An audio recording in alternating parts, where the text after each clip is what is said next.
Assalomu alaykum qarindoshlar, Uyg'ur sog'lomlik kanaliga xush keldinglar. Bugungi mazmun badaningizdagi ozuqlik yetishmasligining alomatlarini bilamsiz? Ozuqlik yetishmaslik deganimiz badanga kerakli ozuqlik moddalarning badanga yetarli qabul bo'lmaganligini ko'rsatadi. Badanga ozuqlik moddalar yetishmaganda kelib chiqadigan oqibatlar bo'lsa, bolalarning o'sib yetilishiga ta'sir ko'rsatadi. Bu yerda aqliy va jismoniy jihatga o'sib yetilishini ko'z tutadi. Undan başqa çaş düşüş, to'qilmalarning buzilishi, yuqumlanishga sezgir bo'lish va badandagi har xil organlarning iqtidorining qalaymi qolishini keltirib chiqardi. Yuqumlanishga sezgir bo'lish deganda har xil bakteriyalarga, virusga va zamburug' qatorliqlarga yuqumlanishni ko'rsatadi. Albatta, tamoq tanlamay, sog'lom, to'g'ri ozuqlansa, ozuqlik yetishmaslikning oldini olg'ili bo'ladi. Ammo tuvandagi ahvollarda qancha ko'p yegan bilanmi ozuqlik yetishmaslik kelib chiqishi mumkin. Birinchisi oshqozon uchay sistemasining normal xizmat qila olmasligidan, ya'ni asti xarakterlik oshqozon uchay yallig'i yoki oshqozon uchay yarisi sababli ozuqliklarni to'liq qabul qila olmaslik sababidan. Ikkinchisi bo'lsa, nachar tuproqda o'stirilgan yemeklarni yeyish, ya'ni o'simliklar o'stirilgan tuproqning sifatining bek nachar bo'lishini ko'rsatadi. Yoki bo'lmasa, ozuqlik qimmati yo'q bo'lgan axlat yemeklarni ko'p iste'mol qilishni ko'rsatadi. Uchinchisi, qondagi shakarni o'rlatadigan yemeklarni ko'p iste'mol qilish, ya'ni tatliq yemeklarni yeyishni ko'rsatadi bu yerda.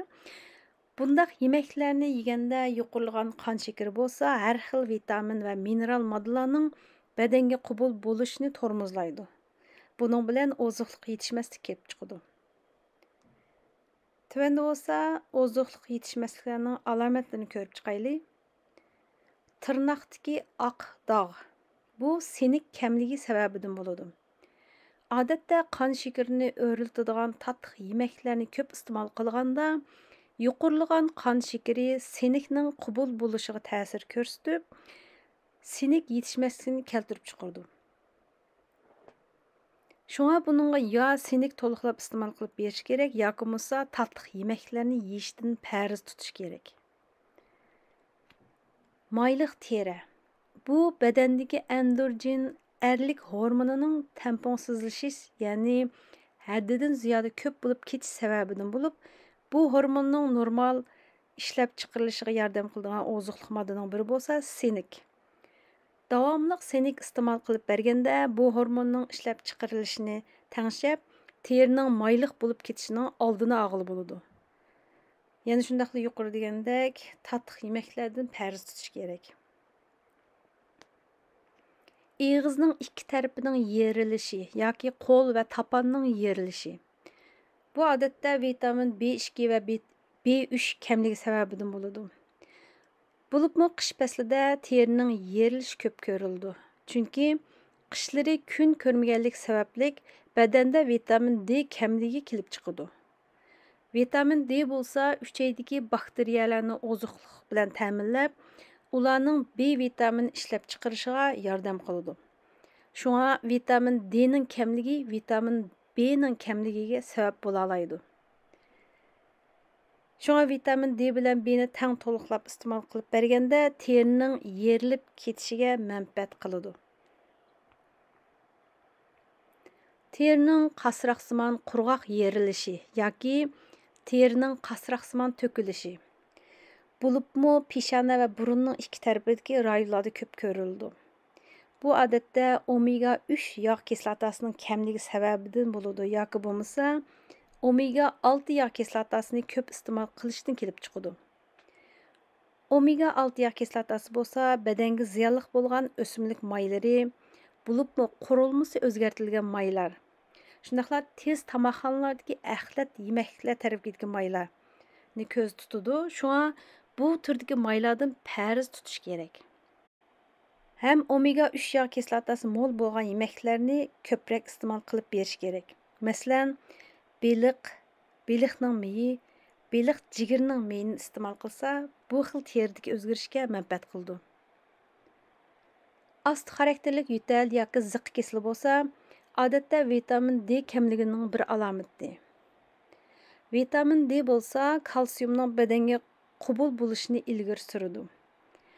Bu ikkisi badanning immunitet kuchini yuqori ko'tarib qolmay, nafas yo'lidagi muskullarni bo'shatib, orom oldirib, nafas yo'lining ichki diametrini kengaytiradi. Buning bilan nafas olish osonlashadi. Bu orqali ziq kesiliga va osti xarakterlik yo'talga manfaat qiladi. Tish miliklarining ishib qonishi bu klassik vitamin C kamligidan bo'ladi. Buning uchun yeshil yupurmoqlik va yeshil rangli ko'ktatlarni ko'p iste'mol qilib bergan yaxshi. Shundaqla tatliq yemeklarni yeyishdan va tamoq yeganda bek to'yinib yeyinishdan saqlanish kerak. Chunki bu xil ahvollarda qon shakari bek yuqorilab ketadi. Qon shakari deganimiz qondagi glyukoza.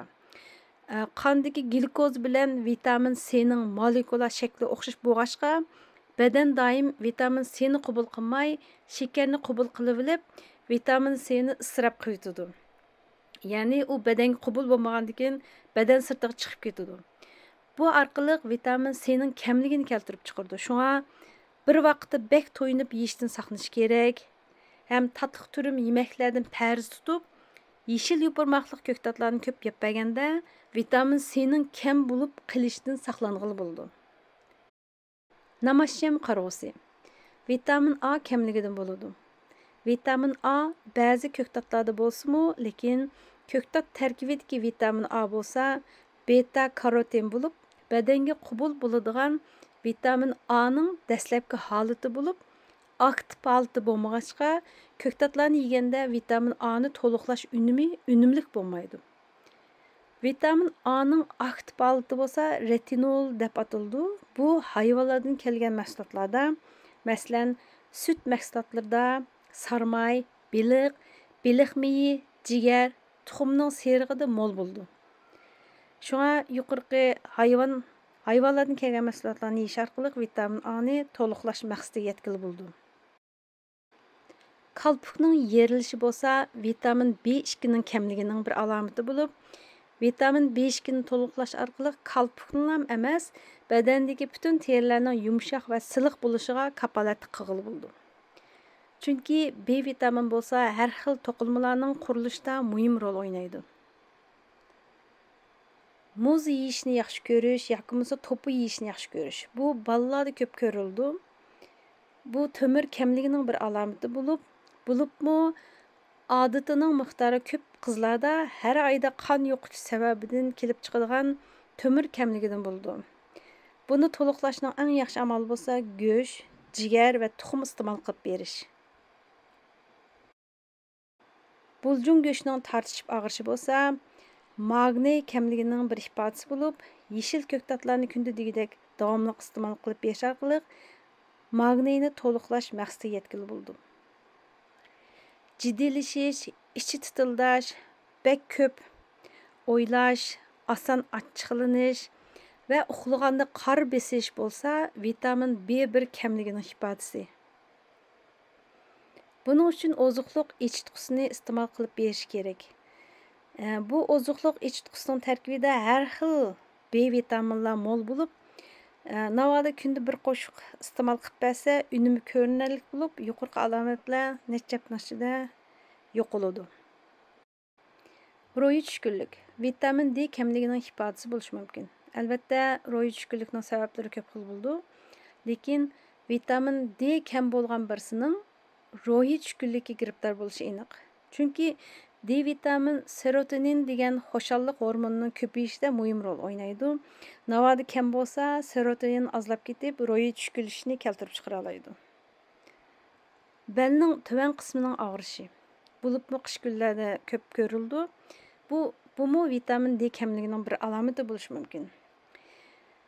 Vitamin D badandagi yalliqlarga manfaat qildi. Shunga badandagi yalliq sababli og'rigan bo'g'im va suyak og'riqlariga foyda qiladi.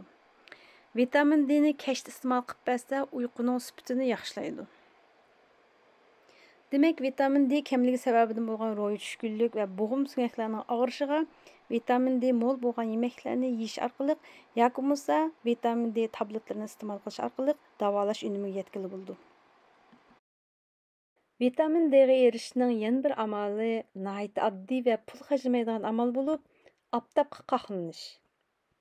Tushdan burun soat 10 dan tushdan keyin soat 3 gacha oraliqdagi vaqtda 15 minutdan 30 minutgacha vaqt atrofida oftobga qoqlansa, badan ehtiyojiga yetarlik bo'lgan D vitaminiga erishgili bo'ldi.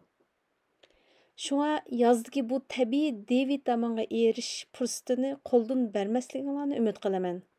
Chunki D vitamin ruhiy va jismoniy sog'lomlik uchun kam bo'lsa bo'lmaydigan vitaminlarning biri.